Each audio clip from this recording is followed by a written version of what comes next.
ഞങ്ങൾ പറഞ്ഞു, ജോലിക്ക് വെക്കുന്ന ആളുകൾ ഇത് ശ്രദ്ധിച്ച് മനസ്സിലായിക്കോളും. കുറച്ച് മുതലാളിമാരോടായി പറയാനുള്ളത്, അവർക്ക് ജോലിക്കാരുണ്ടാവും, ജോലി ചെയ്യുന്ന ആളുകളുണ്ടാവും.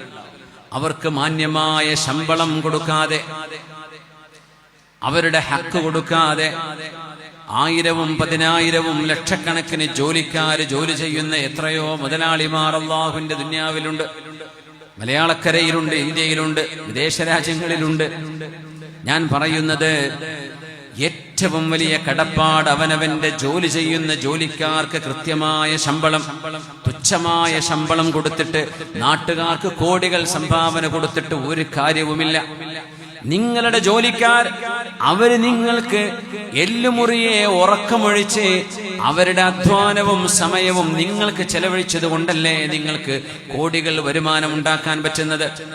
ഏതെങ്കിലും ഒരു വിശേഷപ്പെട്ട ദിവസം വരുമ്പോ നാട്ടുകാർക്കോ ഏതെങ്കിലും സംവിധാനങ്ങൾക്കോ നിങ്ങൾ കോടികൾ ഓഫർ ചെയ്യുമ്പോ, ആ ഓഫർ ചെയ്യുന്നതിന്റെ മുമ്പ് നിങ്ങളുടെ ജോലിക്കാർക്ക് നിങ്ങൾ മാന്യമായ ശമ്പളമാണോ കൊടുക്കുന്നത് എന്ന് ഉറപ്പുവരുത്തുക. ആ പാവങ്ങൾക്ക് എന്തെങ്കിലും ഒരു ചെറിയ സമ്മാനത്തുക, എന്തെങ്കിലും ഒരു ഹദിയ അവർക്ക് കൊടുത്തിട്ടാണ് നിങ്ങൾ മറ്റുള്ളവർക്ക് കൊടുത്തിട്ട് കാര്യമുള്ളൂ.